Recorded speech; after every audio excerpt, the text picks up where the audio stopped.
On continue à parler de conversion avec une deuxième technique essentielle, c'est la connaissance des préfixes milli, micro, nano et les autres.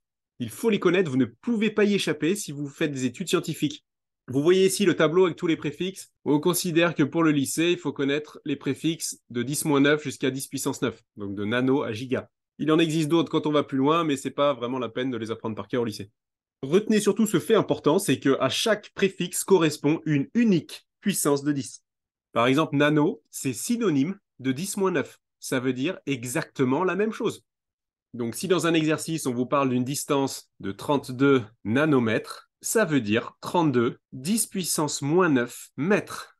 C'est exactement pareil. Nano, ça veut dire 10-9. Et en fait, on vient de faire une conversion là. On a converti les nanomètres en mètres. Et si vous avez besoin de faire l'inverse, par exemple, si je vous demande 6,5 10-7 mètres, ça fait combien de nanomètres? Faites une pause si vous voulez essayer de le faire. Regardez l'astuce, on va poser un produit en croix, et on sait que 1 nanomètre, c'est 10 puissance moins 9 mètres, puisqu'on connaît notre préfixe nano. Eh bien, cette égalité, on va pouvoir s'appuyer dessus pour poser un produit en croix. C'est ce qu'on avait vu dans la première vidéo sur les conversions. Et j'insiste, si vous savez par cœur que nano c'est 10-9, vous avez une égalité ici sur laquelle vous pouvez vous appuyer pour faire un produit en croix par la suite. Ici, on veut convertir 6,5 10-7 mètres. Donc on met ça dans la colonne avec les mètres. Et il ne nous reste plus qu'à faire le produit en croix. Ça donne 1 fois 6,5 10-7 divisé par 10-9 nanomètres. C'est-à-dire 6,5 10 puissance 2 nanomètres.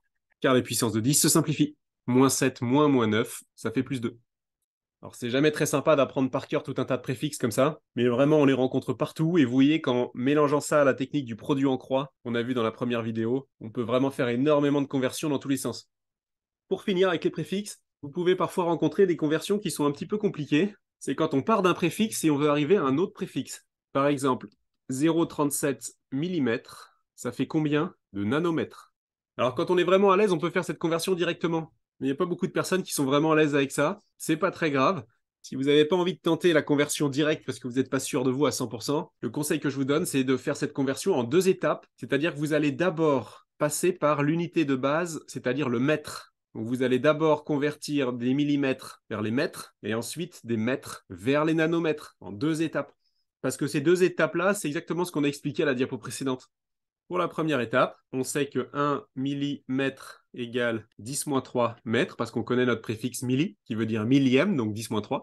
Et on veut convertir 0,37 millimètres. Donc, produit en croix, ça nous donne 0,37 fois 10-3 divisé par 1 mètre. Alors, on peut enlever la division par 1.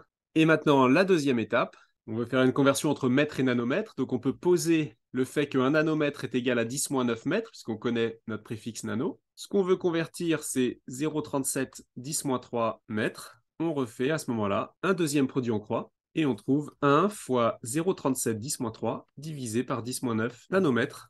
Alors la multiplication par 1 devant le 0,37, on peut l'enlever, et il ne nous reste plus qu'à simplifier les puissances de 10. Ça nous fait 0,37, 10 puissance moins 3 moins 9, c'est-à-dire puissance 6. Et voilà, on est passé des millimètres au nanomètre en passant par les mètres, l'unité de base sans préfixe.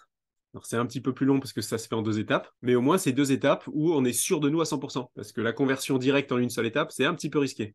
Un petit bonus pour finir, le résultat qu'on obtient, j'aimerais bien le mettre en notation scientifique, c'est-à-dire 3,7, avec la virgule après le premier chiffre significatif. Mais il faut mettre la bonne puissance de 10. Et là, une fois sur deux, vous vous plantez. Alors en général, vous remarquez tous qu'on a décalé la virgule d'un rang, donc la puissance de 10, ça va devenir soit 10 puissance 5, soit 10 puissance 7. Mais là, j'ai plein d'élèves qui font ça au feeling et qui se plantent une fois sur deux. Une petite astuce pour pas se planter, c'est de regarder ce que vous avez fait devant la puissance de 10. Vous avez fait une multiplication par 10 pour transformer le 0,37 en 3,7. Il faudra donc diviser par 10 ici pour compenser la multiplication par 10, parce que je vous rappelle qu'on a mis un égal, donc on veut obtenir un nouveau nombre qui est égal au nombre d'avant. Et c'est bien ce qui se passe ici. Si vous multipliez par 10 et que vous divisez par 10, au final, rien n'a changé. On obtient donc une puissance 5. On a divisé par 10, donc on a baissé d'une puissance de 10. Retenez bien cette astuce de faire 2 opérations qui se compensent. Parce que ce petit décalage de virgule tout bête pour passer en notation scientifique, c'est vraiment l'une des conversions avec le plus fort taux d'échec. Et bien maintenant, vous la raterez plus.